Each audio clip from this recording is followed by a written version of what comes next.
Oi! Yes.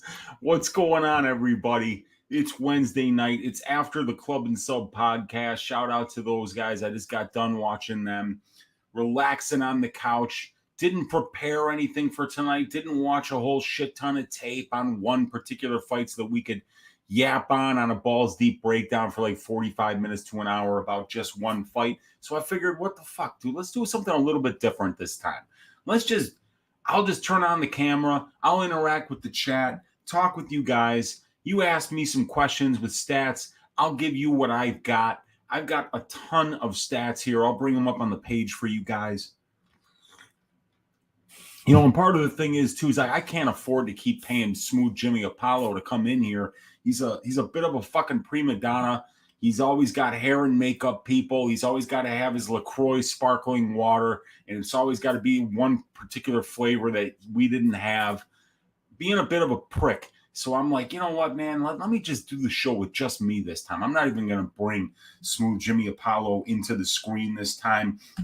You know, let's just do it with me, the man that brings you the stats. Let's just bring up these stats. I'm going to share my screen with you guys.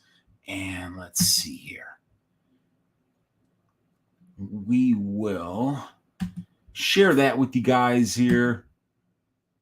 And what you're going to see alongside my mug is my UFC database. Now, we're not going to really be able to see anything in here, but what this has is, this one is for everyone, this tab down here. And when we scroll all the way to the bottom here, you know, I've got an individual ID number for every fighter in the database, and we go up to, this is all UFC fighters, men and women. And we've got right now 663 fighters. The very last one in the database, Javid, the Snow Leopard Basharat. And we just add them, you know, as guys make their debuts and as guys who maybe haven't fought in 2-3 years come back and fight, like we just had Gunnar Nelson recently. We're going to cut and paste those guys into the database as well.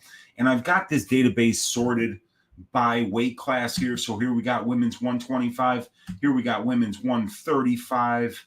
And we see that I've got, looks like 30 fighters in there. Women's 145. We don't have much there.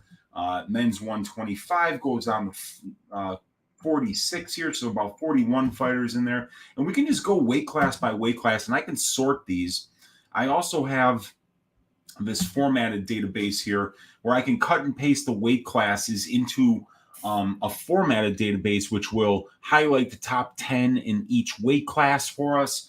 Like, for instance, the number of fights here, we could actually sort all of this information here. And if you ask me, like, Weezy, who's got the most amount of fights in the women's 115-pound division? Well, then I could go over here. I can sort this sheet. Whoops, my bad. And I can go to the sort and filter here, and I'm going to go by the UFC fights, we'll say, which will be column K. And I could do the custom sort. We could sort by column K here. Smallest to largest, we'll do that. Largest to smallest.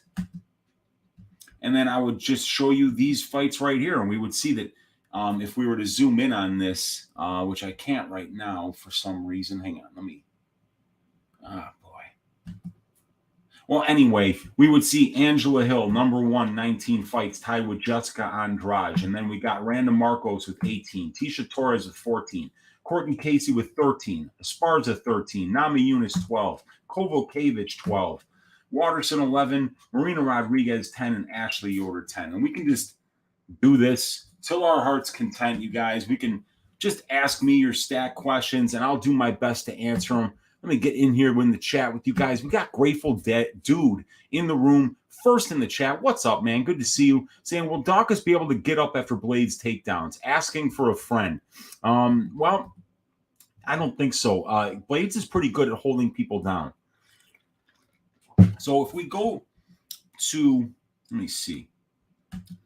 I've got the matchup template here.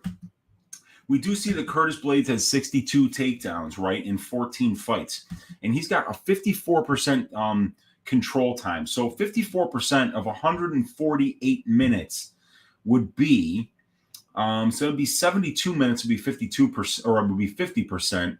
And then another 4% would be 1.5, about another, so 77 minutes of control time on 62 takedowns. So that means he's averaging about a minute of hold down time for every takedown that he gets. And we can go into the advanced stats here and look at Curtis Blaydes, which is going to be all the way at the top. So I'll just scroll real quick here. And you can see the control time numbers, which is this column here. And I don't have the stats linked in this video, but you guys can go to Twitter and find them. You can always download the advanced stats and the matchup templates in the description of other videos on my channel. You know what? I did link it in this video, so you could actually download it. But if we see here the control time numbers, you guys, 3 takedowns, 379 seconds of control time. 14 takedowns, almost 1,200 seconds of control time. 5 takedowns, 367 seconds of control time. So you see that this guy's getting a ton of takedowns and getting a bunch of control time based off of those takedowns. Oftentimes, as many as 100 seconds of control time per takedown. So will he be able to get up? Yes, probably. But Curtis Blaydes is getting so many takedowns, 62 of them over these fights here in the UFC, where he's got 9, 10 wins, 3 losses, so 14 fights, 62 takedowns. Even if he does get back up, Curtis might be able to take him down again. So, he might be just spamming takedowns, but he can get back up because Alexander Volkov was taken down 14 times in 5 rounds. Well, I mean, you can't be taken down that many times in a 5-round fight if you aren't getting back up. So, I think he might be able to get back up a few times if Curtis takes him down. We got Daz Fowler saying Blaydes versus Volkov fight. Good place to start. Answer that one. I can't remember, but Blaydes laying him for a decision. Yeah, so Blaydes laid on him. It's a 1,500-second fight, so that's a 5-round fight that went to decision. 1,192 seconds of control time for Curtis Blaydes, only 46 seconds of control time. So off of those 14 takedowns, he got 1,200 seconds of control time. So that's about 800 and 320 would be 1,120. So it's over 80 seconds of control time per takedown, you guys. So that's a lot. That's almost a minute and a half per takedown. So we do see him absolutely blanketing this dude, but he made him work. Volkov kept getting back up over and over again and really gassed it. In the end, he was trying to put Blaydes away, but Blaydes kept getting the takedowns. He had just enough in the tank in order to stall for those last couple rounds and get just enough control time in order to be able to win that fight. We got Chris for the Love MMA saying, what's the chance Dawkins can endure the grapple-heavy game plan of Blaydes and go a full 5 rounds if Blaydes doesn't stop him? My gut says play your lotto numbers before betting to see the cards here. Well, I've got a big bet, 3.6 units, Chris, on the fight ends by KO. And I would have just went the fight goes ends by fight doesn't go to decision because that encompasses the submission and the knockout. But you see that sitting around minus 280 over here on DraftKings and Bet Online and minus 350 on FanDuel. So I went for the fight ends by KO because you see here in Blaydes and Dawkins' wins, right? In the UFC, Chris Dawkins has won all 4 of his wins by knockout, and Blaydes has won 5 of his 10 wins by knockout and 5 of his 10 wins by decision. So neither one of these guys has ever won a fight by submission in the UFC. So that's a good place to kind of get a little bit better line than the fight doesn't go to decision at minus 280, which we can now get down to minus 180 and lock in these guys' win condition, which is to win by knockout when they win inside the distance. Neither one of these guys in 14 UFC wins has ever won by submission, and neither one of these guys in 27 combined career wins has ever won by submission. So 10 wins by knockout for Curtis Blaydes, 5 by decision, and 11 wins by knockout for Chris Dawkins, and none by submission. So And as a matter of fact, in their 7 combined losses, 6 of them are by knockout as well. So that was a way for me to say, yes, I love the fight doesn't go to decision here, but I don't feel like paying minus 280. In order to win 2 units at that price, I got to bet 5.6 units. So instead, to win 2 units, I'm betting 3.6 units and saying that the fight ends by KO. And Daz File says, Weezy will know way better. I bet fight doesn't go to decision already. Just see Dawkins as a gasser or TKO. Yeah, and I mean, I just explained why I'm on that bet as well, Daz Files. I'm right there with you. Chris for the love saying, got some blades inside the distance bets. Fight doesn't go to decision. Moneyline parlay with blades 2. All in on blades inside the distance personally. Yeah, I mean, if Blades wins this, he almost definitely wins it inside the distance. We've never seen Chris Dawkins outside of the second round in the UFC, and outside of the UFC, Chris Dawkins, I believe, has been into the third round at least once, but that's not a lot in 16 professional fights, right? So let's see here. Round 1, round 2, round 1, round 1, round 1. Round 1, round 2, round 1, round 2, round 1, round 1. Blockley in CFFC, a 3-round decision. Then 120 of round 2, 50 seconds of round 2, round 1. He's never even been into the third round, guys, in a fight that finished. Only once into the third round. That was against Blockley here, and that fight went to decision. So, yeah, in 16 professional fights, Chris Dawkins has been out of the second round once. So you got to love that fight doesn't go to decision there, prop, because, I mean, come on. I mean, he would have to not only go into the third for the second time in his career, but then actually get out of the third and then fight his first ever 4th round and his first ever 5th round against a guy who puts on a terrifying pace of wrestling and ground and pound and blades. So, yeah, I don't see this fight going the distance. And, yes, we do see it the same.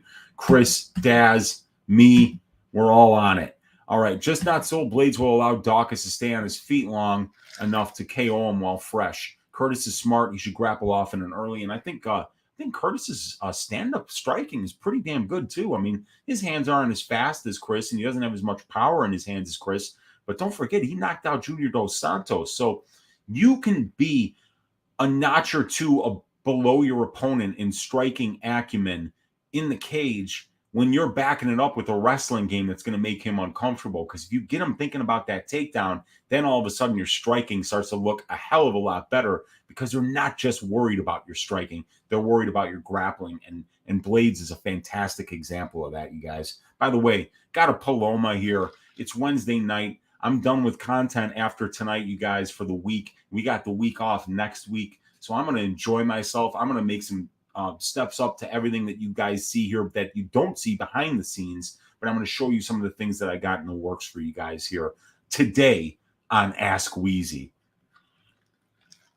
All right, and let's see. We got Daz Files saying Blades just seems miles better to me. Wasn't worrying feelings to be so sure. Suppose I think Dawkins got nothing but a TKO chance, and yeah, that's his chance. And Dawkins gets a lot of first and second round KOs, so maybe play those first and second round knockout props. And if he doesn't get it then, man, chances are he's not gonna. Chris says, what scares me is Blade's lack of chasing subs. Yeah, he never does. Hopefully he GNP finishes him or TKOs him on the feet after Chris is just tired from grappling. Unk just talked between Daz and I. Nothing to note. Feel bad. Unk always has tons of comments on his regular videos, and they go so long. That's why I joked about the just talk between Daz and I. I agree Dawkins by round 1 or round 2 TKOs is way to me. Absolutely. And seems unlikely. Yeah, it does. And it's priced as if it's unlikely. I believe you can get Dawkins round 1 around like plus 1,000. That's his win condition. So we got Chronic Combat podcast is on. Damon Jackson giving us the best bet in Sean's space. Oh, damn. Cool day at Weezy question time. Hell yeah, man. There's some great stuff there, dude. Great content from all those guys. Chronic, Sean. I mean, Damon Jackson, dude. What a fucking performance by Damon Jackson against Camuel Kirk. Camuel Kirk is no joke, dude. He just beat Makwan, and Makwan just made Grundy look silly. So yeah, Damon Jackson, my God, what a fucking performance. Dominance from pillar to post. And then he submits a Brazilian Jiu-Jitsu black belt in Camuel Kirk in the second round. Damon Jackson, nice work, dude. And Manpreet on Chronic, damn, dude, Chronic Conversation guys always get great guests. That's for sure, man. And it's because they're so fucking nice. It's because I was on their show. Those guys are so fucking nice. They treat their guests like kings. They're really doing great stuff over there. You guys got to check them out. If they're not a part of your MMA watching already, check them out. They're growing that channel and they do great work over there. And Tatooine Dream saying, what are you boys saying on Piera Hansen? Yeah, I mean, I don't know anything about this Piera Rodriguez yet, and I don't have any UFC stats on her yet because she hasn't fought here. So unfortunately, that's not going to work today on Ask Weezy. But I mean, my early lean is on K. I was definitely on K Hansen versus Jasmine Jazz Devicius. And Jasmine looked fantastic on the ground there. But, you know, that was K up at 125. I think back down at 115, we'll be able to see her get her grappling game going. But I can't really speculate because I've never seen Piera Rodriguez fight yet. So I got to check her out before I could ask. You're saying Piera's a pretty live dog. Got to check her out. Haven't seen her fight. Depends on if K can grapple to the win. Yes, K, her win condition is grappling. Hernandez is another very live dog. Is it Carlos Hernandez? Which Hernandez? Probably not on this card, right? Yeah, probably not on that card. So let's see. UFC Fight Night here. Oh, boy, so many props. Okay. We got Fame. And let's see. Get to the UFC card for Christ's sake. So Hernandez. Where is Hernandez in here? Anthony Hernandez. Okay, against Drikas. Oh, yeah, you know, I mean, we haven't seen Anthony since he subbed Vieira. So, I mean, at plus 150, I mean, I guess I'd want to know why he wasn't there for so long. But, man, Hernandez is fun to watch, dude. And he had a great performance against Vieira. Wasn't even afraid to grapple with him. Really good, well-rounded mixed martial artist who pressures on the feet, throws bombs, and Duplessis is fun to watch.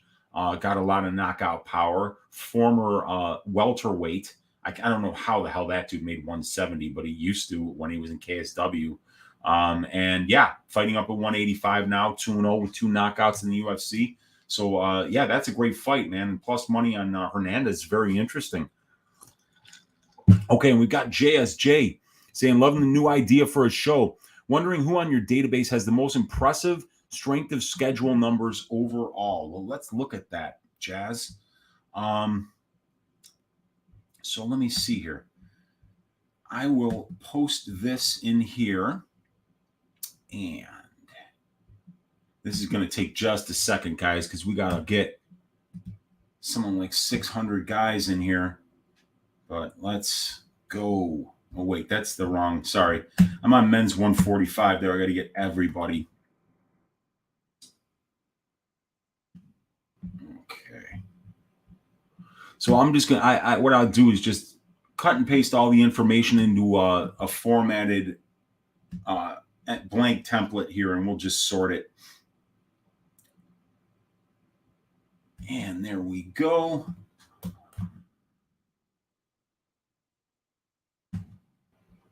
And so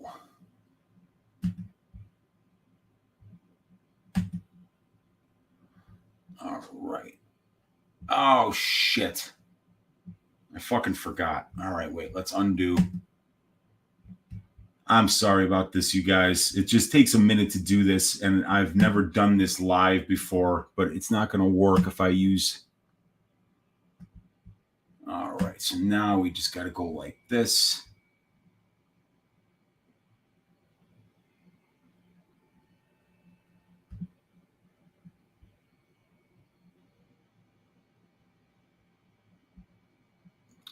All right, now we're going to cut and paste this into the formatted database here, and then we can just sort it. All right, now the strength of schedule numbers are all the way over here, so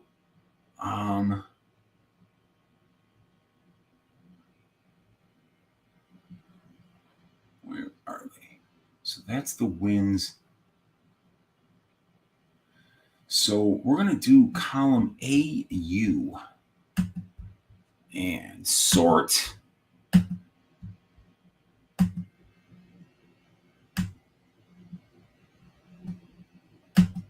AU from largest to smallest. Okay. All right. So, oh, it's not even fucking.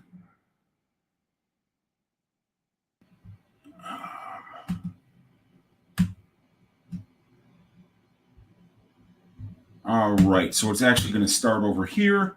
So the 9 is Damir Ismagulov, Trevin Jones, Chris Curtis, Preston Parsons, Victor Henry, Phil Hawes, Gabe Green, Montserrat Ruiz, Felicia Spencer, Malcolm Gordon. See, the problem with these stats is that because I'm giving you the ratio, it's giving you the best win to loss ratio for the whole competition. But these are guys like Victor Henry has only fought Hani Barcelos, who was 5-1 going into that fight. So he's got a 5 ratio. So let me first here do this for the view data.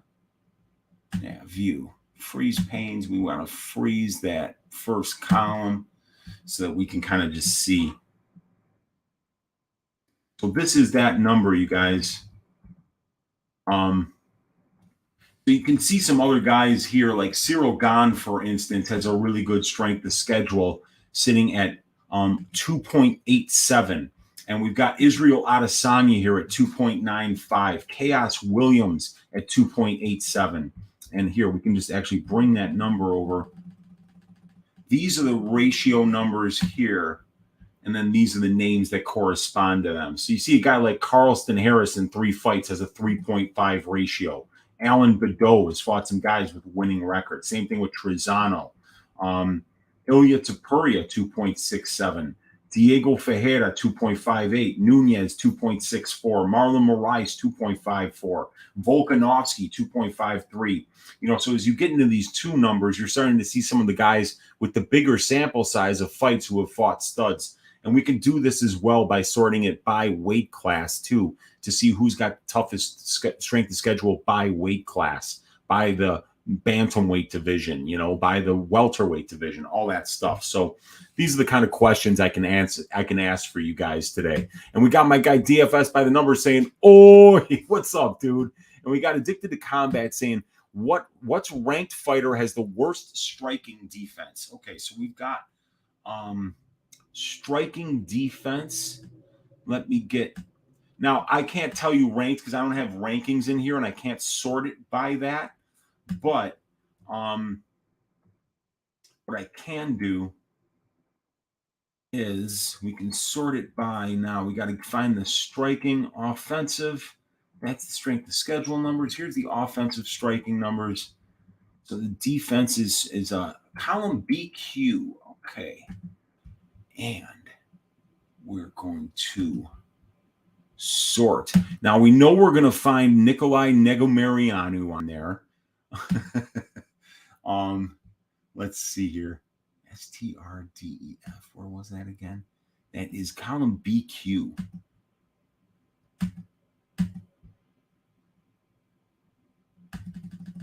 All right. And we're going to go smallest to largest. All right. And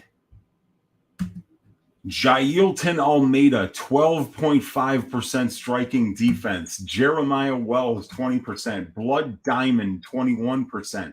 Lacerda, who got his ass shaved by one Jeffrey El Jefe Molina, friend of the show, 24.19%. Naomi Yang, 25%. Charlie Antaveras, 26.23%. Oh, my God. And you want to talk about blocking punches with your face. Ladies and gentlemen, Mr. Chris Montino with the 28.73% striking defense. We got Derek Minner in here at 32. Where is Negomarianu? Oh, my God. Negomarianu, after his last fight, getting all the way up here to 38%. Really kind of stepping it up. But, yeah, man. We got Eric Gonzalez in here, William Knight with some legendary top 10 in my database, top 10 worst striking defenses. Huya Zong, Jacob Kilborn, Jordan Williams, Brandon Jacobs, Michael Morales, Chase Hooper. Man, does he have bad defense. Michael Chandler is a ranked fighter. So with only a couple fights, though, at the UFC level, unfortunately. But yeah, 36.75%, 37% for Megan Anderson, 37.5% here for Bruno Blindado Silva, Alan Amadovsky. You know that like Villanueva blocks punches with his face. Fabio Charant sitting here at 38%. Jordan Wright, 38.52%. It's pretty fun to watch this. Vanessa Demopoulos with some really bad striking defense at 39.27%. So Martin Sano looks like he successfully defended 3 out of 5 strikes, but the 2 that landed, unfortunately, knocked him out. So yeah, there you go. Addicted to Combat, my man. It is my guess at the worst striking defense amongst a ranked opponent here is Michael Chandler, and the worst in the entire UFC thus far is Jailton Almeida, and that's in a 2-fight sample size, actually. It's only successfully defending 1 out of 8 strike attempts. Luke Fulton saying, "Oi, fellas," and late night content, I'm here for it. Yes, my guy MMA Code in the room saying, "Oi." Papa Chuck saying, "Bring us a little of that Lakeshore luck. What is your best 6-leg parlay?" Woo, 6-leg parlay. All right, we're gonna have to put the Black Wolf Kizraev in there, even though he's like minus 800. Let's say the fight doesn't go to decision for the main event.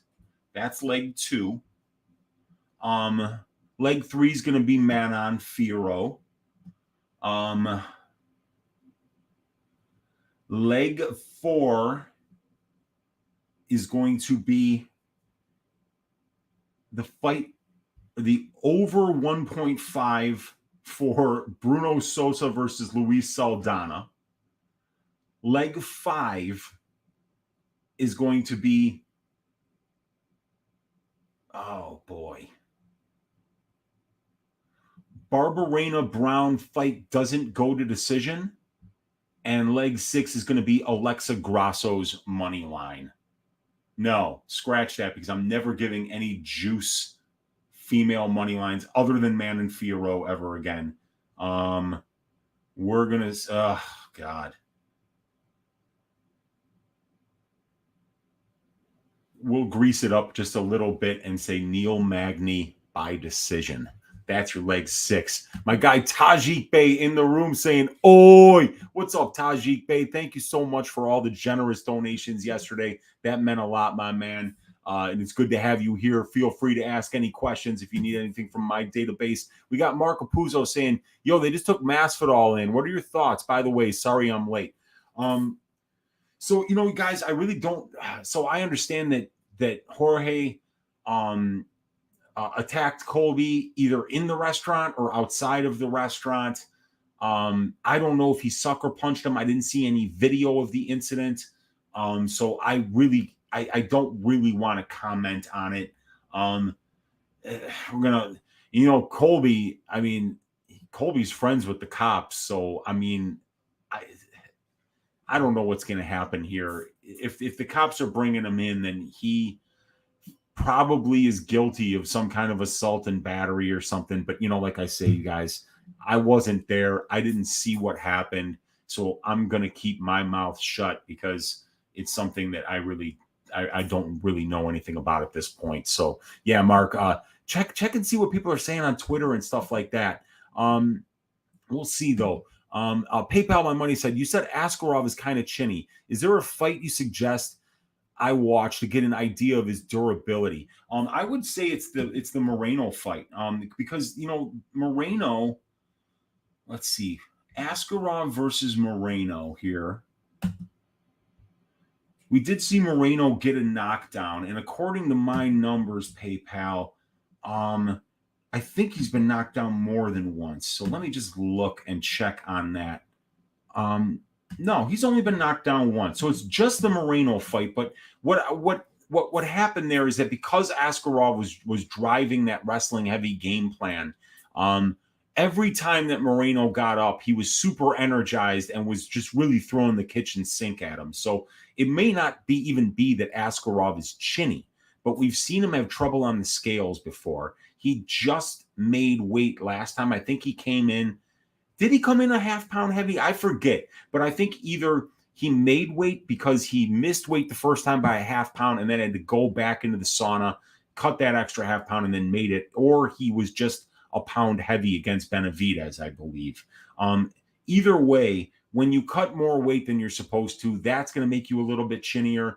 And we have seen him, when pressured, go down and take some shots. So that would be the one that I would watch. It's the Brandon Moreno fight. But then again, Brandon Moreno was champion, and he's got a very good boxing game, and his hands sting when they hit. So that'd be the one that I'd watch because it's the only one in the UFC that you're going to see him get knocked down in. All right, and we got Chris saying, Smooth Jimmy getting that Vanna White money. Yeah, dude, he's a professional. I mean, the guy has a lot of demands, but if he wouldn't be getting any of that shit if he wasn't talented, if he wasn't right 52% of the time.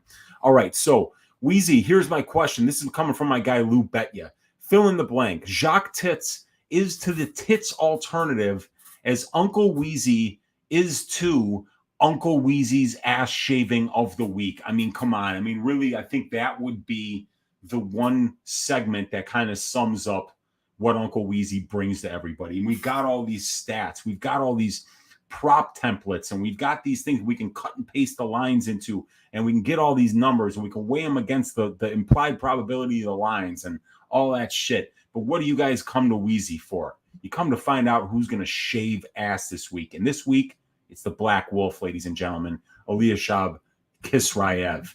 What are the best opponents Dvorak faced in both Revy, regionals, and UFC? Okay, so he didn't face shit in the regionals, you guys. The best opponent he faced in the regionals is a guy who has a really good record, but who hasn't really beaten anybody. And that was like somebody like Taisumov or something like that. So let's go through Dvorak's record here, you guys, and figure out what we can find.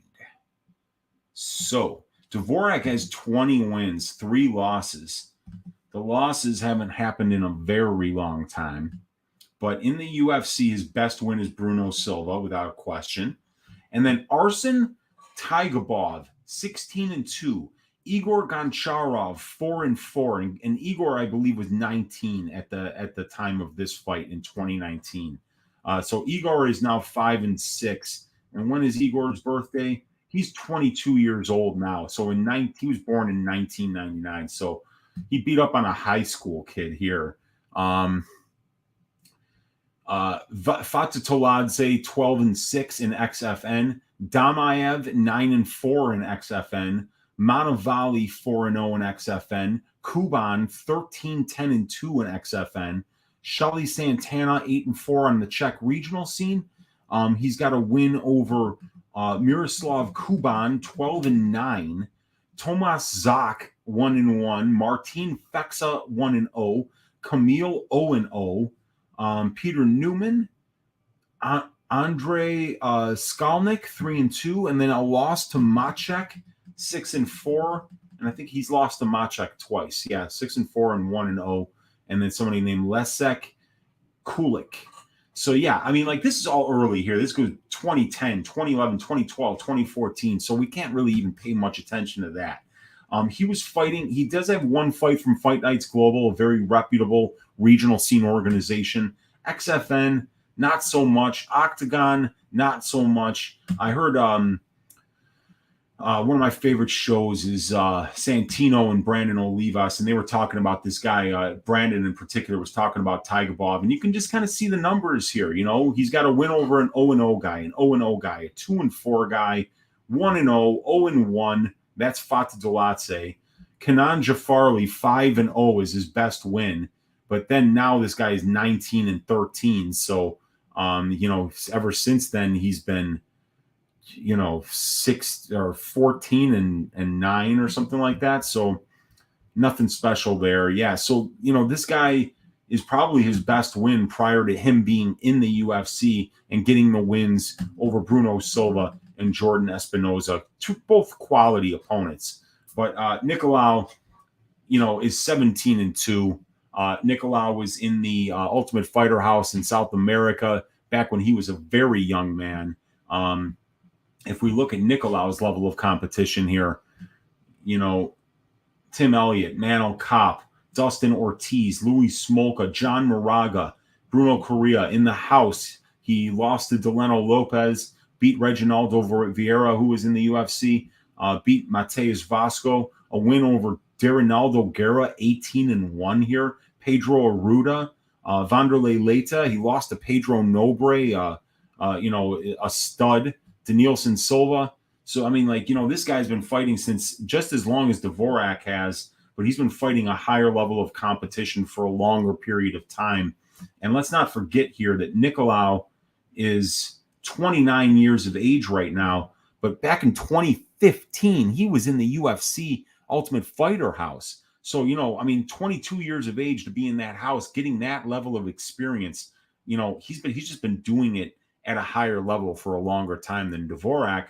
But Dvorak has really shown some great fight IQ. The guy's a former chess player and a very good one at that. So, he approaches this fighting game the same way he would approach a chessboard, with strategy, by planning, by having a game plan, by exploiting his opponent's weaknesses, by fighting to his strengths. Those things that you really want to see out of somebody that you're going to put your money on. But I would have to recommend being on the Nicolau side here just because it's the plus money side, and I see it being a very close fight. And we got Hadouken saying, Jesus, yeah, what's up, man? And he's saying, looks like Matrix Code. Yeah, I know, man. It's a lot of shit there. MMA Code saying, hit the like button. Appreciate that, MMA Code. How much data does your database have in gigabytes? That's a good question. I don't think it's much, man.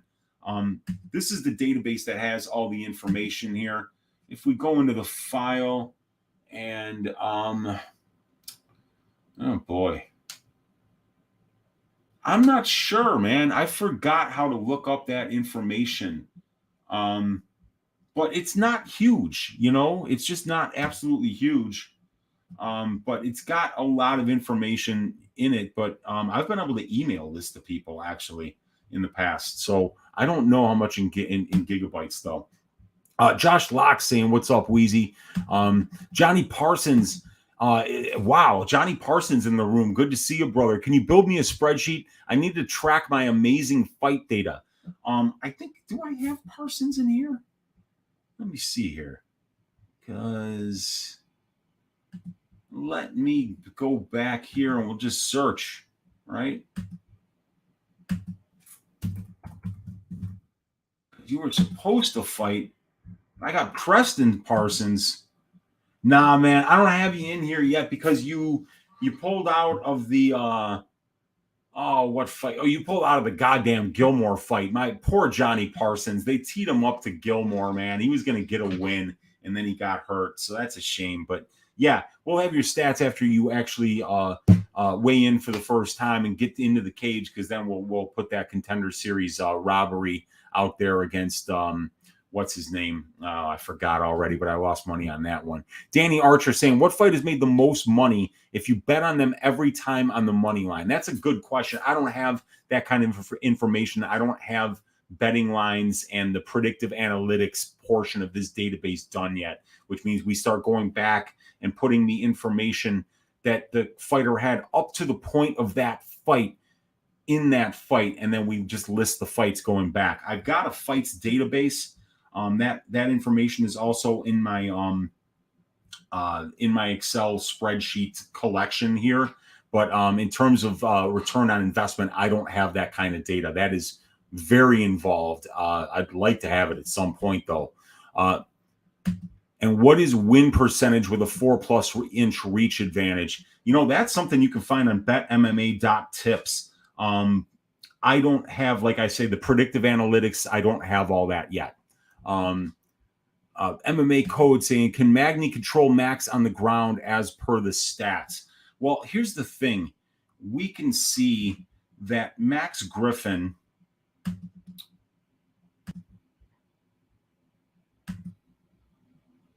Griffin. Okay, so Griffin has been controlled for 15% of his UFC career on 9 total takedowns allowed. Here's the problem with that. When we dig a little bit further into the data, we're going to find out that most of those takedowns came at the hands of one Colby Chaos Covington, who, if you guys don't know him, he's pretty good at getting takedowns. So maybe what we can do is take a look at how he would look without that fight in there. So there's Magny, and here's Griffin. Now, we've seen Griffin controlled for this amount of seconds in each fight. And we see the Colby Chaos Covington fight was the first fight of his UFC career. And in that fight, Colby took him down 6 out of 9 times. So if we throw out the Colby Chaos Covington fight, now Colby's a guy who is a control time master, getting right around 50% of his UFC career in control time positions. But if you eliminate this fight from Max Griffin's career, he's only been taken down 3 times in 22 attempts. So that would be a takedown defense that's approaching 90%. And that's when he's fighting names like Eric Montano, Zaleski dos Santos, Mike Perry, Curtis Millender, Thiago Alvarez, Zelim Amadaev, Alex Morono, Alex Oliveira, Ramiz Brahimaj, Song Kanan, and Carlos Condit. So, I mean, if we're looking at how many fights here for, 12 fights, so 11 fights without that Colby Chaos Covington fight. And in 11 fights, he's only been taken down 3 times. So that's pretty impressive here. And he's been controlled. So these are the fights where he was taken down, right? It's this one. No, that's knockdown. So we got to do this one. And then this one. And this one. So in the fights where he was taken down by Oliveira, Millender, and Perry, he was controlled for 210 seconds, 19 seconds, and 24 seconds. So, you know, Magny does well with control time, but this is not a guy that's getting controlled a whole lot here on the feet. Like, you know, I mean, if Colby got like 80% control time against him, but like I say, if we throw that fight out, you're talking about like 8,100 seconds in the cage and only about 700 seconds of control time. That's less than 10%. It's about 9 to 8% on the aggregate.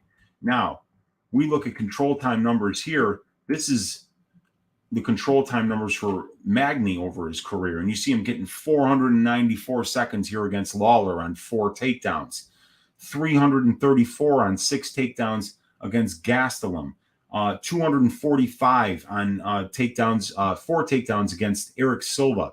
So he can get multiple takedowns in fights, but in fights where he's getting 1 takedown, because nobody's taken down Max Griffin more than once in a fight besides Colby Covington here. So in the fights where he's given up 1 takedown, he gives up 135 seconds of control time here. Here's only 1 second of control time on 1 takedown, 139 seconds of control time on 1 takedown. So not enough to win the fight unless he winds up getting a lot of control time on the fence here, which could be one way of doing it. But really, what Magny does very well here is, if you look here, he's thrown 2,527 significant strike attempts, and his opponents have thrown 1,520. So let me just say that again. He's thrown 2,527 significant strike attempts. His opponents have thrown 1,520. So Magny doesn't necessarily need to win a ton of minutes on the cage and on the ground in order to bank enough minutes to win a decision, you guys. The guy can do it in a number of different ways. He can pick you apart from a distance. He can get your back on the cage standing and win minutes there. He can fuck you up in the clinch. He can take you down and win some minutes there. And we do see quite a few takedowns, 52 takedowns out of 121 attempts. And on those 52 takedowns, he's amassed 4,241 seconds of control time. So it's about 80 seconds of control time per takedown. So he can win minutes in a number of different ways, MMA Code. And that's why I believe that line is wide as it is, because even though Max Griffin is a hell of an opponent, we don't really see Max finding that many different ways to win minutes in the cage. And we've got Christopher Love saying, good to know, Unc. I like that bet. Have to see if BetMGM has fight ends by KO. Yeah, FanDuel definitely has it, but I know that's not available everywhere. MMA Asphalt saying, oi, oi, oi, what's up? We got my guy F. Carrillo in the room waving. What's up? It's good to see you, man. Lou Betya says, not the Paloma. What? Oh, my God, man. I love the Paloma. It's a delicious beverage. Victor De Jesus saying, sorry I'm late. Unc, work is making me work again. What? Dude, you got to find a job where you don't have to work, man. That's how you really do it. You should try politics, man. That's the fucking job, dude. You just sit there and lie to everybody. You steal everybody's money, and then you just tell them at the end of the day the reason that none of your plans worked is because you needed even more of their money. It's great stuff. And I need more of your money, F. Carrillo. That's why you've got to keep working hard so you can keep giving your Uncle Weezy donations. Brother, I appreciate you so much. The man, the myth, the legend. Oi, Uncle, I love you, brother. I love you too, Mr. Carrillo, dude. You're always taking care of me. Much love to you. Thank you so much for the donation, brother. We got Alex Ramirez saying, press the like button. I agree. MMA Code saying, Manon's previous opponents are so horrible. I feel Maya is a huge step up. So they're bad, but, you know, you see a lot of these fighters come in, and you add up the records of their opponents, and they're not good. That's not the case with Manon. She's actually beating winning fighters on the regional scene before she got to the UFC, fighting in reputable organizations like UAE Warriors and Brave. So it's actually a bit of a misnomer here. Her first opponent, Manon Fiorot, as a pro, was Leah McCourt up at 138-pound catch weight. Leah McCourt is a high-quality opponent, and that was Manon Fiorot's first fight as a pro. So you look at somebody here, now you look at the records of these ladies. Leah McCourt, right? 6-2. And then we got the Becky Ainscough and the Cornelia Holm, which was in the this was a South African Ultimate Fighter type show. So both of these girls are regional scene, fighters. Melanie Gugis, 8-7. Then Amanda Lino, 4-2. This was her last fight, but she was 4-1 going into that fight, and I believe a Brazilian Jiu-Jitsu champion, Amanda Lino. And we saw Manon actually go to the ground with her and have a bunch of success. Corinne Laframboise, 5-3 in UAE Warriors. And then Naomi Tataraglu in UAE Warriors, 2-2. Gabriela Campo, 6-1. And then we get the 8-2 Victoria Leonardo, the 5-0 Tabitha Ricci, and then the 7-1 Myra Bueno Silva. And now we're moving up to Jennifer Maia, 28 professional fights, much more experienced competition. But Jennifer Maia is just not very good. She's not really, what is she good at? She's supposed to be a great grappler, but, MMA grappling is different than Brazilian Jiu-Jitsu, and it's different than judo, and it's different than freestyle wrestling, and it's different than Greco-Roman wrestling. It's really kind of how you put everything together.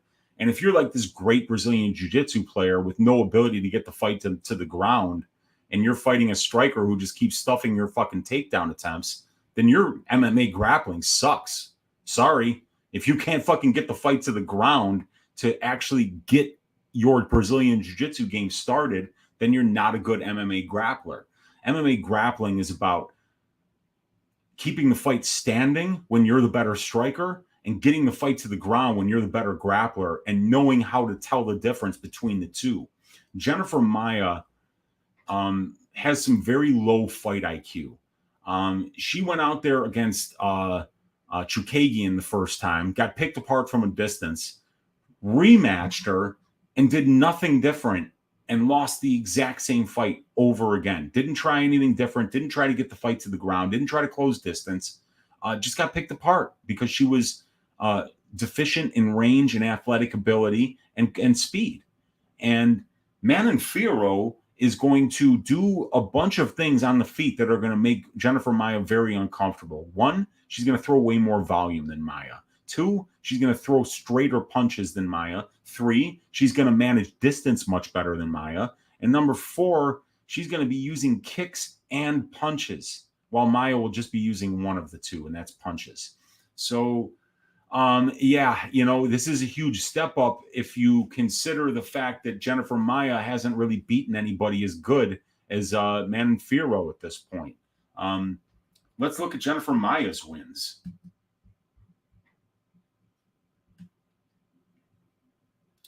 Jessica I by decision. Joanne Wood, armbar. Roxanne Modafferi, Alexis Davis, and then it's Agnesa Needwites, Roxanne Modafferi, and Invicta. Vanessa Porto's a decent win. Lost to Deanna Bennett, lost to Leslie Smith, lost to Sheila Gaff, lost to Vanessa Porto. So she's been around for a very long time, but I mean, she's still not even really finishing people. She hasn't finished anybody since the Sosa fight here, and then it was where Joanne Wood jumped into an armbar.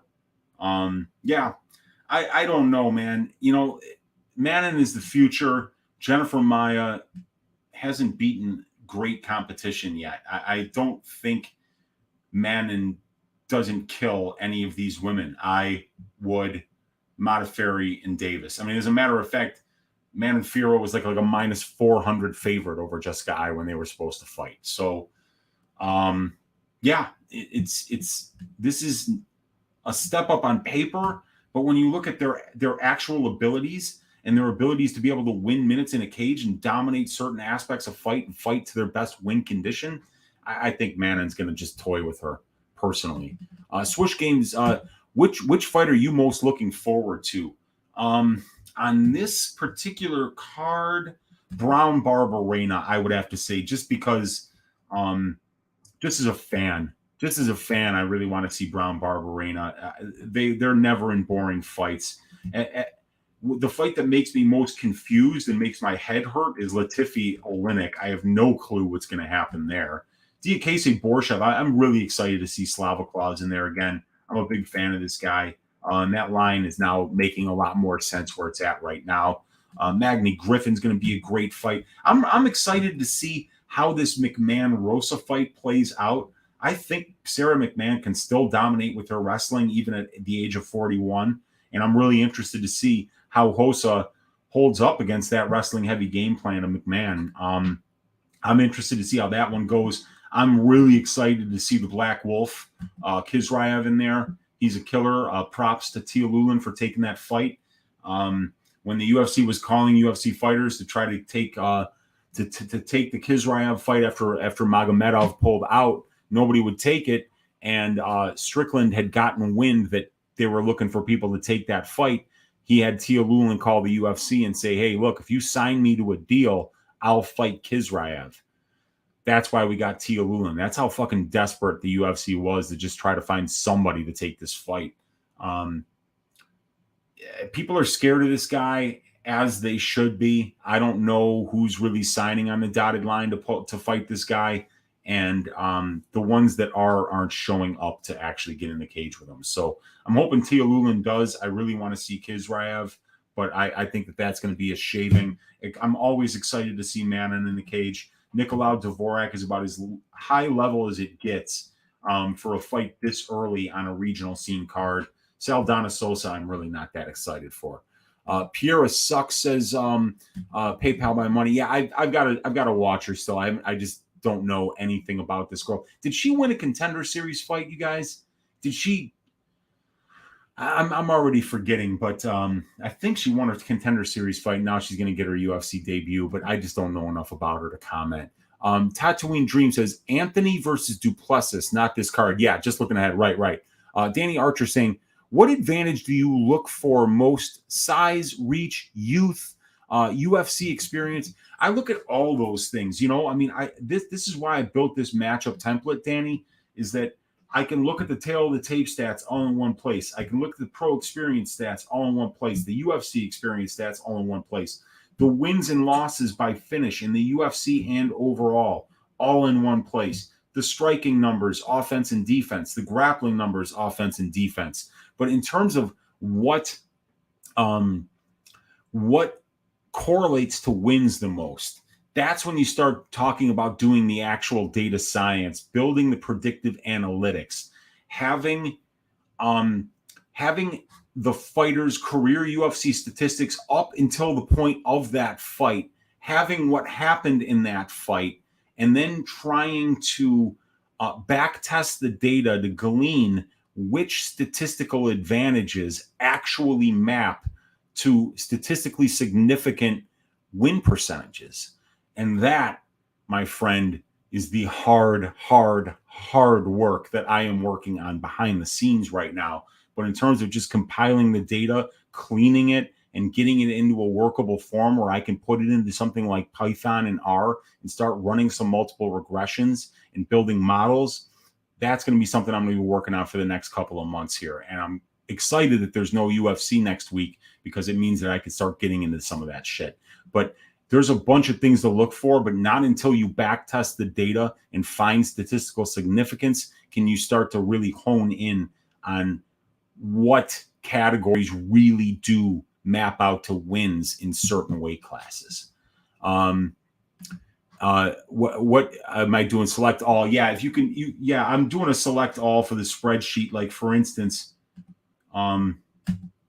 if you click this button right up here to the left, it selects the whole sheet, or you can just click Control A and that it does the exact same thing there. Select all. That's right. Strength of schedule equals MMA math. In a way, it can, like how do you do against the type of competition that you're going to be facing? Yeah.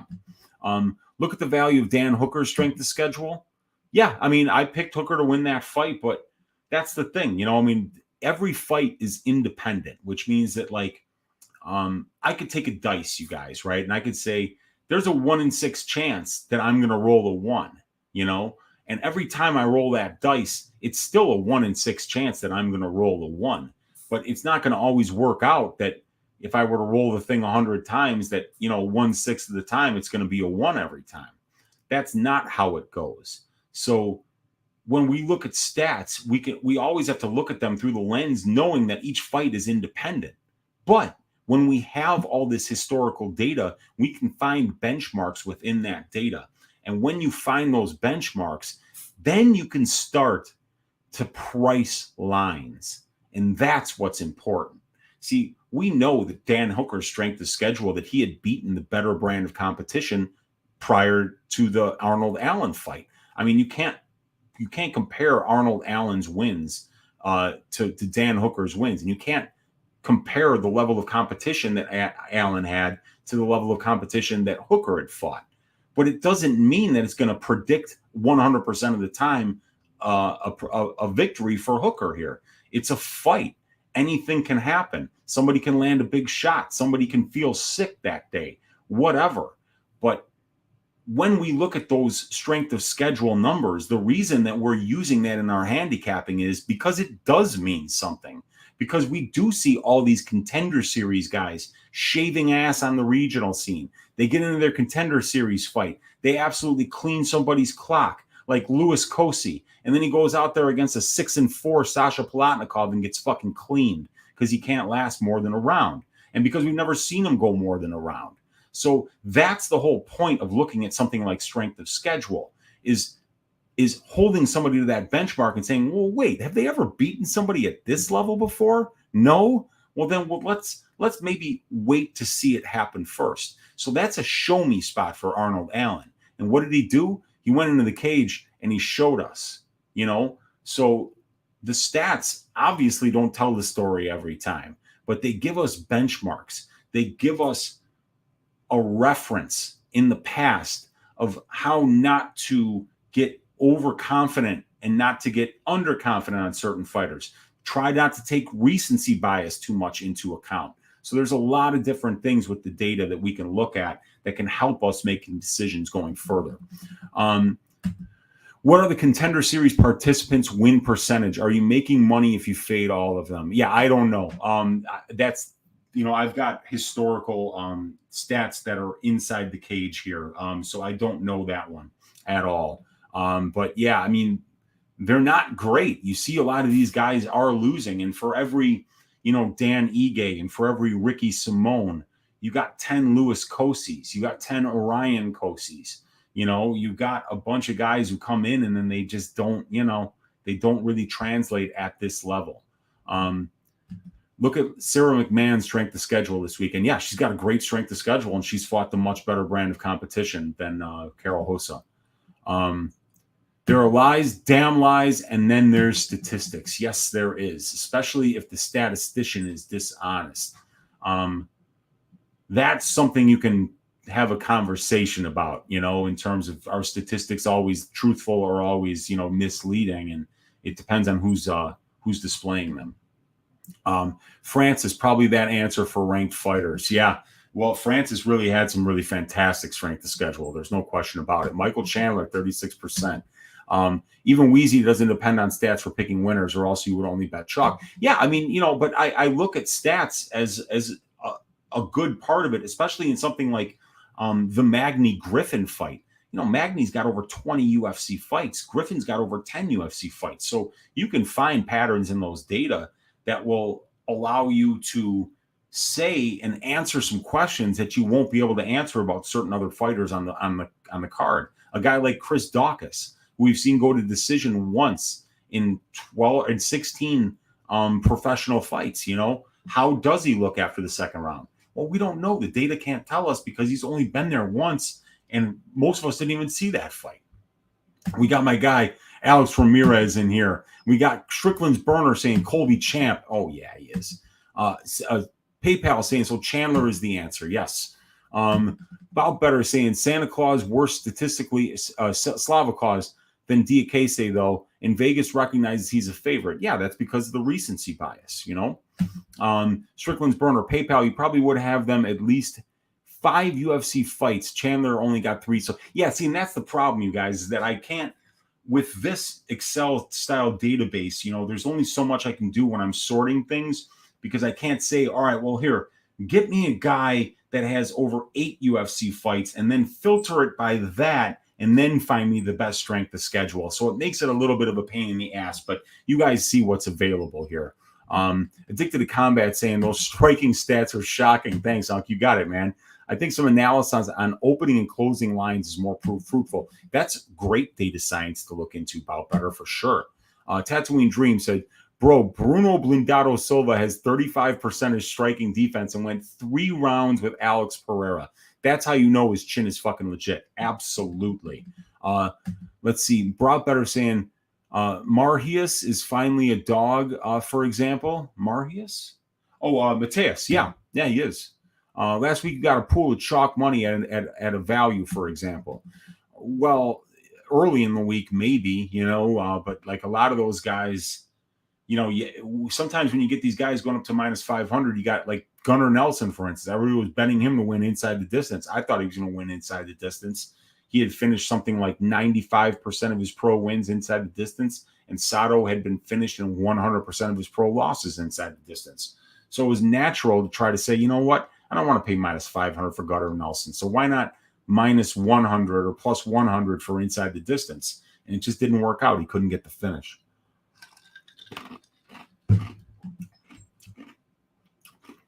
Yeah, Masvidal nearly 40, running around hitting people. Yeah. And that's the fucked up thing, too. I know people are saying, like, oh, he was talking about my kids and shit like that. That's an excuse.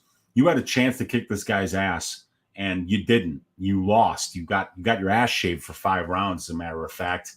And then it just looks bad when you're, like, starting a fight with him at a fucking steakhouse. I mean, it looks bad as any grown man, who's past college, who's past high school, out there starting fights at a fucking steakhouse. It's fucking juvenile. So, they'll figure this out. It's none of my fucking business. He backpacked Moreno.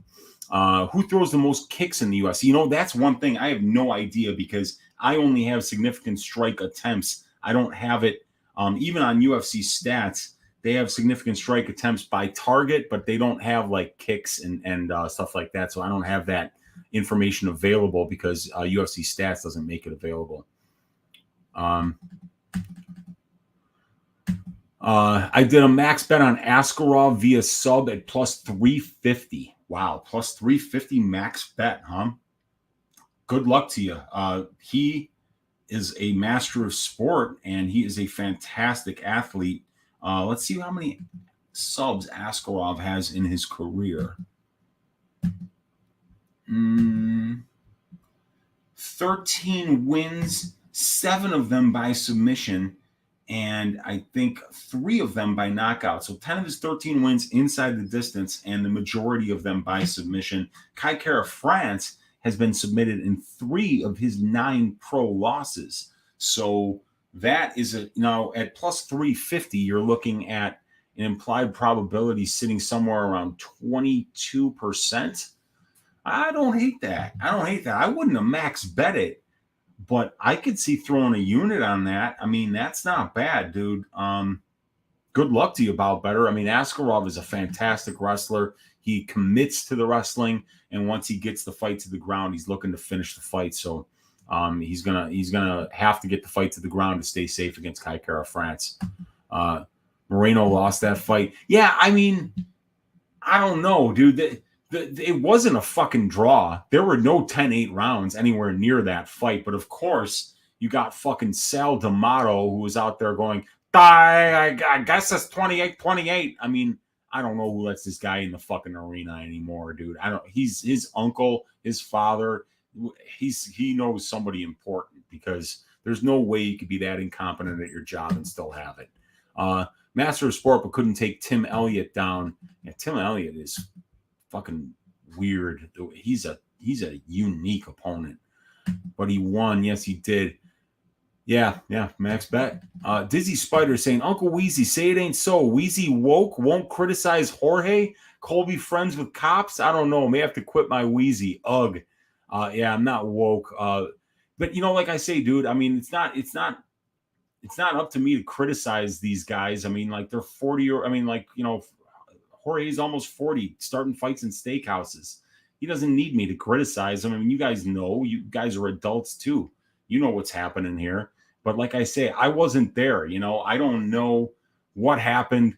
I can't tell you the last time I got into a fight in a fucking steakhouse. I can't tell you the last time I ever got into a fight that wasn't on a mat with a referee there.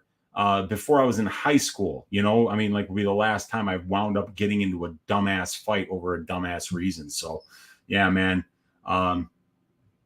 So yeah, I don't know what to tell you there, Dizzy. About Better saying Mateus couldn't take Elliott down very well either. Yeah. Didn't Elliott just win as a plus 300 dog? He's an Ultimate Fighter champ. Yeah. Elliott doesn't have bad grappling. No, he doesn't. He has subpar wrestling defense. Bailey saying free Masvidal just got taken into custody. Yeah.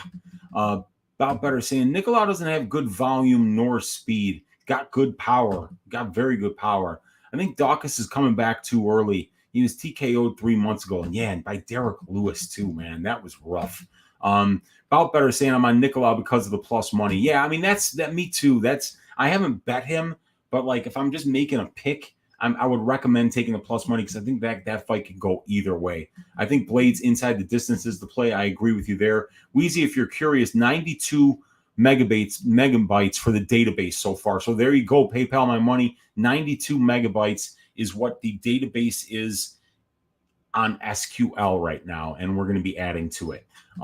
Christopher Love saying, thoughts on Brown by KO sub at plus 150 got me tempted personally. Barberena can block punches with his face well, and Brown can find subs too. Let me see. Brown by KO sub at plus 150. See, I was looking at that last night. You're getting plus 150 on that, really? But at minus 109, just straight for the money line, how many times has Barberena been finished inside the distance? Because I was looking at that, and when I get an inside the distance line, and if I can get minus 110 on the money line, I want to get like at least plus 175, plus 200 on that inside the distance if I'm going to throw away that decision part of the prop. And since you're already getting Brown around even money, I would think to just bet that money line. Barberena has only been finished in 3 of 8 career losses, you guys, and 2 of 6 UFC losses. Those 2 UFC losses by finish came inside the distance by knockout, and they were to Randy Brown and Vicente Luque. So those are, finishers. And Matt Brown is absolutely a finisher. See, that's why I think there's not as much value on it, because we see such a fantastic finish rate, 88% in the UFC for Matt Brown. That's 14 out of 16 wins. And then 91% overall, he's finished inside the distance. So I see why you want to bet him inside the distance, but it's not that much better at plus 150 than minus 110 for the money line. So I would just say go with the money line. And we got Tiger CKW saying, oi, oi, Unc, how you doing? What's up, Tiger? Good to see you in here. We got Bout Better saying, my biggest moneymaker is Israel Adesanya, followed by Kamaru Usman. Your betting should reflect the same, or you should stop gambling. Yeah, I mean, like, it's those guys, the dominant fighters that a lot of people don't like, that are the ones that cash tickets the most consistently. Guys like Nurmagomedov would have just been an absolute money train. I mean, 13-0. In the UFC, Usman, I believe, is 15-0 right now. So, I mean, yeah, those guys, Adesanya, 1 loss, and that was up a weight class. So it's those guys that they just stack wins. They're just going to keep winning you money. Yeah, man. And let's see, Bout Better saying Magni via sub is live. PayPal My Money saying, thanks, Lou. I'm in college for software engineering, was looking to create my own optimizer in the distant future.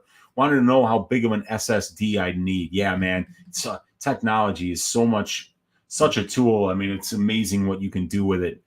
Danny saying, I got Dvorak Blades parlay. Gotcha. Nice. Blades should absolutely win. The Dvorak fight's going to be very close. Lou Bet, you saying, hit me up on the Twitters if you have any questions, optimizer, or just programming stuff. Yeah, PayPal. If you got any questions about that kind of stuff, Lou Betcha is the fucking man. Job saying, what's your prediction for Peter Yan versus Sterling? Peter will kill him this time. Yeah, maybe it might be murder this time, man. He might finish the fight with knees to a grounded opponent just to make a point.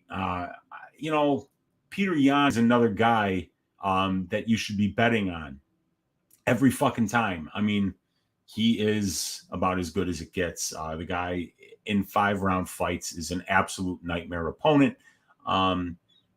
I don't think Aljamain's going to be able to get that grappling that he's so good at going against a guy like Yan. We'll see, though. It's a fight. Anything can happen. And Aljamain Sterling is incredibly talented. But for me, I just got to believe it's going to be Yan all day.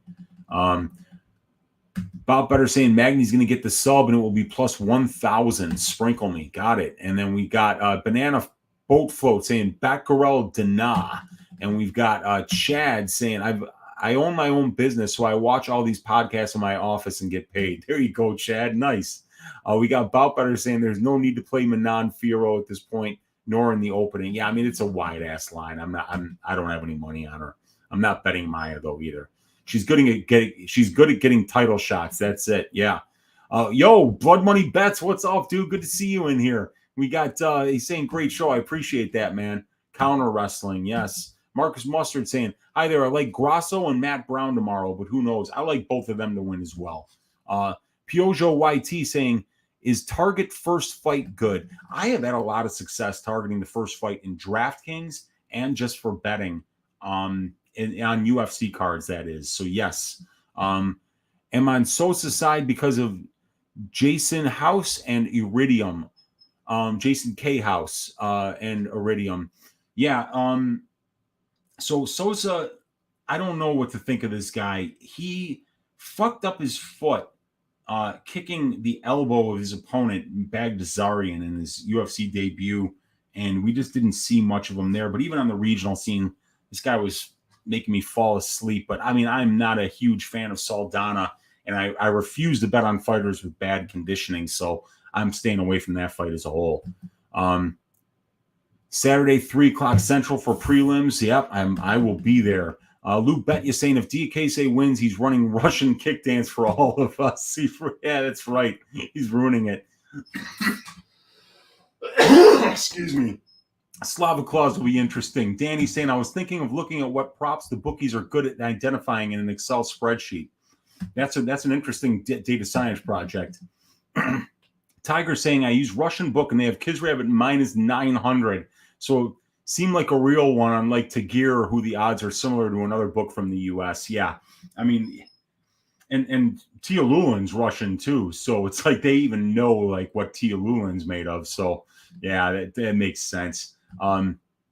Nicolau saying OWGR assigns strength of field to golf tournaments and makes it much easier to compare performances between tournaments years. OWGR. Can you tell me, Nicolau, what that stands for? I don't know what that stands for, but that's a very, I'm looking to create some metrics, very similar to what Jacques Tits created with the Tits metric.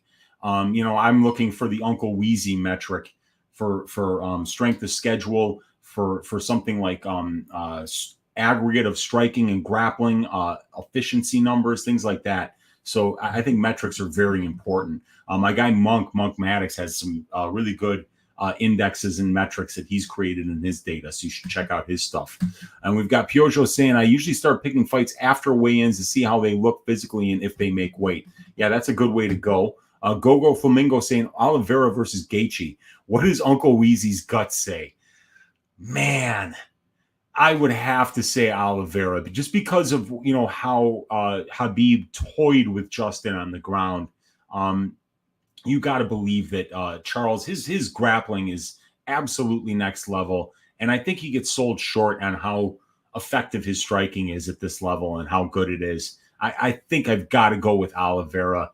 Gaethje's takedown defense just didn't look fantastic against Nurmagomedov, and I really do expect Oliveira to do the same thing that Nurmagomedov did, which would be to pressure him and to get that fight to the ground. And once it's there, man, you're in Charles' world, and it's just a matter of time. So I'm going to have to say Oliveira there. Gogo Flamingo, thank you for hanging out, brother. Good to see you in here. I just pick whatever Burt MMA tells me to pick. Burt MMA is the man, dude. I'm a big fan of that kid. Fucking grinds. Swoosh plays games saying, what is the percentage rate that favorites win in the UFC? If there's a stat for that. Actually, Bet MMA Tips has that stuff. Like they have, if you were to bet on favorites and underdogs, if you were to bet on overs and unders, and the most interesting stat with that Swoosh plays games is if you were to bet every over in every mixed martial arts fight, you would be profitable, which means that unders are overpriced. The under bets are always overpriced. And there's really a good psychological reason for that. It's that it's harder to watch a fight when you have an over bet because you're rooting for there not to be fighting taking place. You just want to see that thing get to the scorecards. So the psychology of the under bet is that you're watching a fight and watching it take place to its natural conclusion, which is somebody wins in dominant fashion. So you bet that more often psychologically, and psychologically as a result of that, you'll overpay the bookies for that implied probability, which means that if you were to just bet overs every fucking fight, no matter what the odds are, you would be profitable at the end of the year. And that's how you know that the under bets and the violence bets are always overpriced. Aiden Alba saying, Diakese has looked way too gun-shy lately.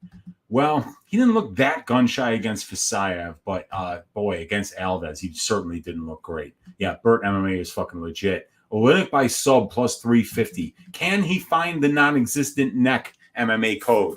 I asked this last night on Just the Tip. Can you choke a man with no neck? We're going to find out on Saturday, but I am not betting that fight. That fight is thoroughly and completely confusing. Bob Better saying it was Ruth's Chris. Oh, I love Ruth's Chris Steakhouse is my favorite. Papa Chuck saying, oh, really? Was that the steakhouse that they were at? Colby and And Jorge, is it Ruth's Chris down there in Miami? I heard it was another one. I don't know. Papa Chuck saying, who has the longest career in the UFC but the shittiest record? Smiling Sam and Guido come to mind. Let's see here. UFC database. Oh, wait, no, I don't want to do that one. I want to do this one, the formatted database. And this is everybody. And we are going to sort it by, we'll just go by UFC fights, which is, I believe, this number right here. So it's going to be K. So we'll sort by column K here. Oh, shit.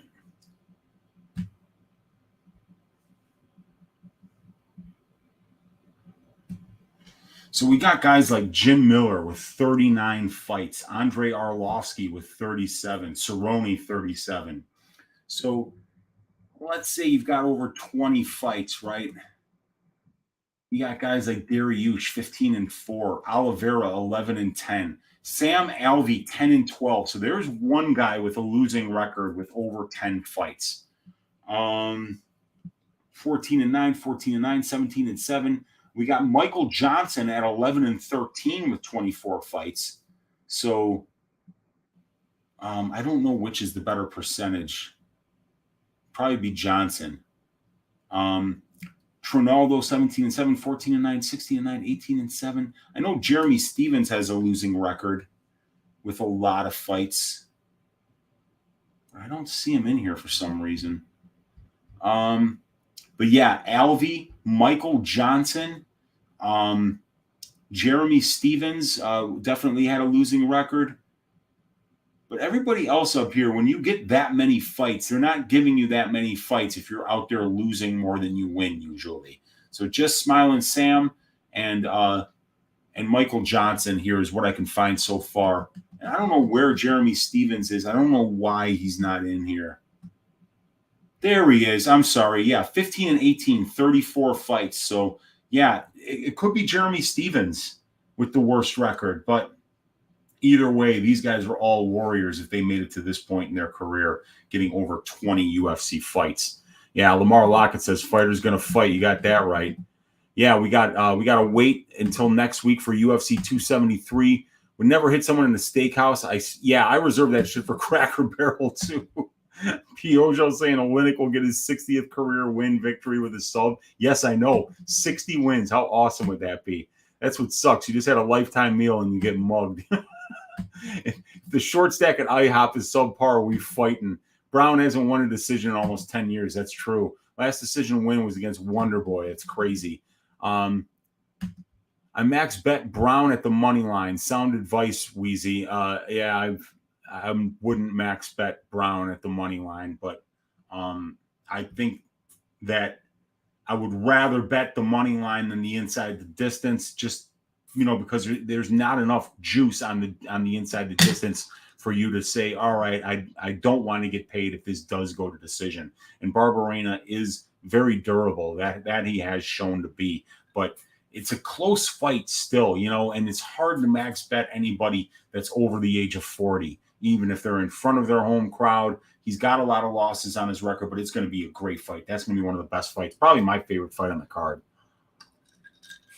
We got Sparring with Reality. My guy Luke in here.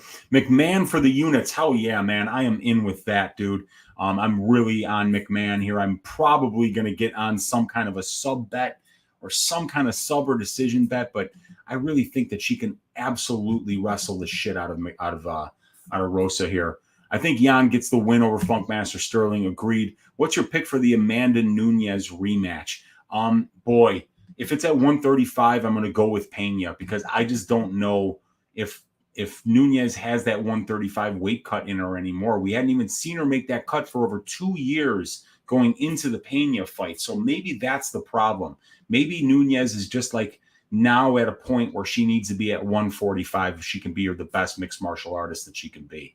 And thanks for reading all the shit, Weezy. You are a bout better and a true value on YouTube, elite guy. I appreciate that, bout better. That means a lot, man. Who let Luke in? Dude, I let Luke in, man. I'm not going to block Luke, dude. We need Luke in here. Piojo saying, my favorite fighter prospect coming up is Shavkat Rakhmonov. All in if he had a stock. Yeah, dude. Shavkat is an absolute killer. His ground and pound is terrifying. And he really showed off some flashy striking against Carlston Harris. A great guillotine. Toughness in the Odolov fight on the regional scene. He showed that he could be wobbled and still come back and finish strong. Great conditioning, even though he doesn't go the distance often. Man, this guy, Rakhmonov, 100% finish rate, but he does show that he can go deep into the third round in a tough back and forth fight and get a win. I'm a big fan of Shavkat as well. Chandler is free money against the ghost of T. Ferg. Agree? Ah, man. Probably. El Kukui is probably my favorite fighter of all time. But yeah, it's getting late for Tony. He's got a lot of miles on tires. He's taken a lot of damage, and I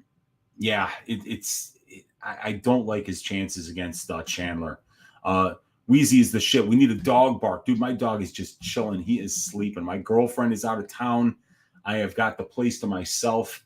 I don't have any content to do tomorrow or the next day. I don't know what the fuck I'm going to do with myself, you guys. But I'm glad you're hanging out with me here. We've been going for an hour and a half on Ask Weezy. What a hit it's been. Daz Files saying, do you have any thoughts on Batgary versus Gutierrez? I am not betting that fight. Not betting it. I just don't know what's going to happen there. I am not standing in the way of Dana Bakkarel's power anymore, though. I picked Brandon Davis to beat him last time, saying that there's no way that Brandon Davis could be finished, and he got finished in the very first round. I'm not standing in Bakkarel's way, but I think Gutierrez is a very tough opponent. We got Addicted to Combat, ring a ding ding with the donation, saying doing God's work with these stats. They make a huge difference for close fights, especially. I couldn't agree more, man.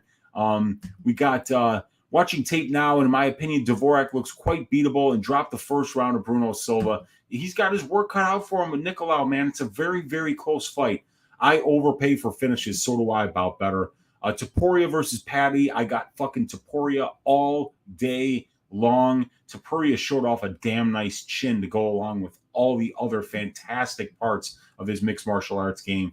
Ilya Topuria is a stock that I am buying. Hooker to 135. Oh my God. That would be fucking awful. He would look like Adrian Brody in The Pianist. It would be awful, man.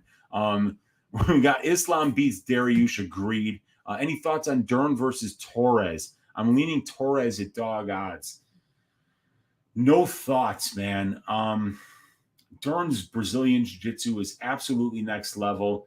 Tisha does need to close the distance. She's got really short reach. She does great work on the cage, but she's going to need to be clinched up with Dern there. If Dern gets the fight to the ground, she's so dangerous. I don't know, man.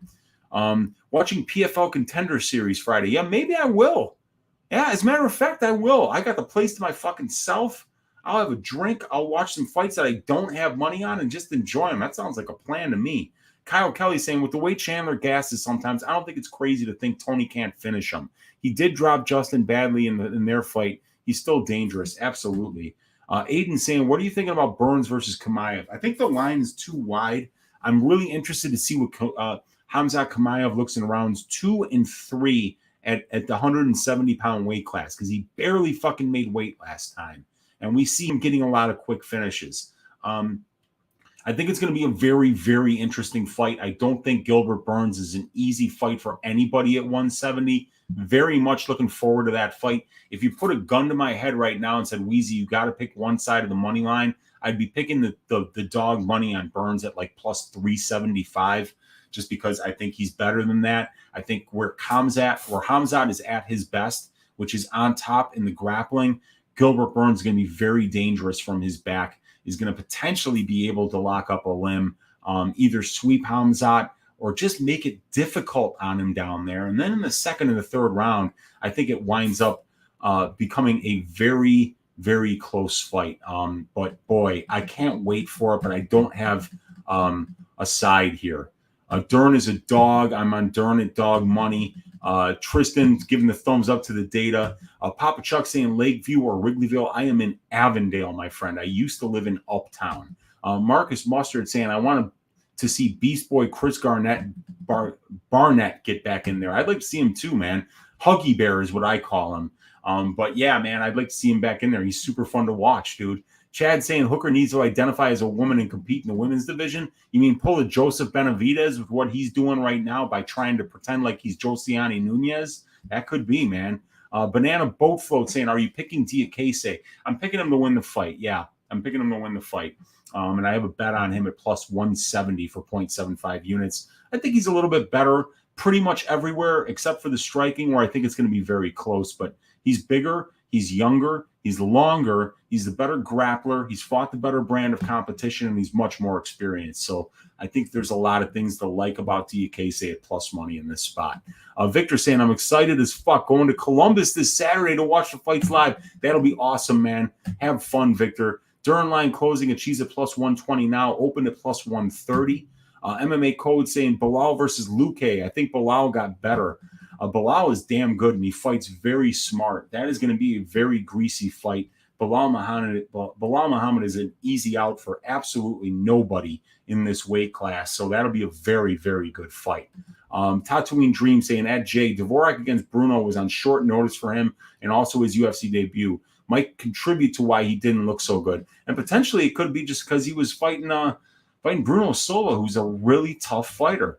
Papa Chuck, Friar Trucks or Monsignor Murphy's in Lakeview. I've been to Friar Tucks before. I've never been to Monsignor Murphy's, but that crisp right over there by Friar Tucks, you're going to find your Uncle Weezy in there every once in a while getting some chicken, because the best chicken wings in town, the best Korean fried chicken is at Crisp on Broadway and Oakdale in the Lakeview neighborhood, Chicago, Illinois. Shout out Crisp, friend of the show. About better saying, I'm in Jefferson Park from Uptown Lakeview. Nice. That's where my brother's office is. He's got an accounting office over there in Jefferson Park.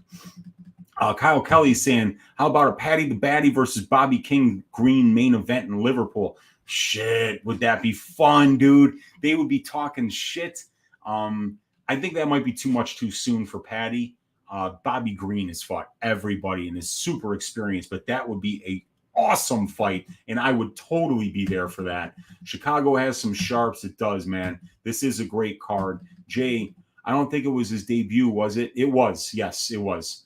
But Bruno won that. Dvorak edged it out. Thanks for your work. Appreciate you. I taped Dern against Torres last night.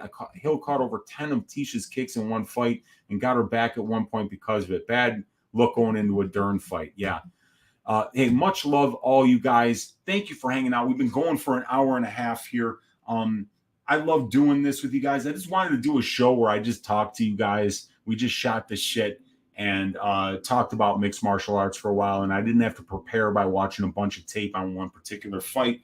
So thanks for hanging out with Ask Weezy, you guys. MMA Code says Ty versus Aspinall. I'd go with Aspinall just because Ty's ground game is not there. I mean, if you want to see Ty's ground game, watch the Spivak fight. And, MMA math would simply tell you that the way that Spivak disposed of Tai Tuivasa and the way that Aspinall disposed of Spivak, that Aspinall therefore would dispose of Tai Tuivasa if he doesn't get cracked with a big shot. So, yeah, man, that's probably my thoughts right there, but that would be a great fight, and that could be an upcoming possible matchmaking possibility there for Aspinall. Paddy deserves 12K for the level of opponent he's facing. Yeah, agreed. Early thoughts on Penne versus Luana Pinheiro. That could be interesting. Pinheiro's got good judo, but I think Penne will be the better submission grappler in that spot. But it's definitely Pinheiro who's got the much better and much more dangerous striking. She's very powerful. So, yeah, that would be my thought right there. I'd be leaning Pinheiro in that one. Jessica Penne definitely not getting any younger, but she's really, really good in those grappling exchanges. You guys, I'm going to get out of here. Thank you guys so much for hanging out. God bless each and every one of you. We've got a week off coming up next week, but then I will be back just like always on Pub Sports Radio for Stat Diggers on Sunday, 6:15 Central Time, for Just the Tip right here on my channel. Tuesday nights, 10 o'clock Central. We break down the card from pillar to post, all however many fights. And yeah, and then let's see.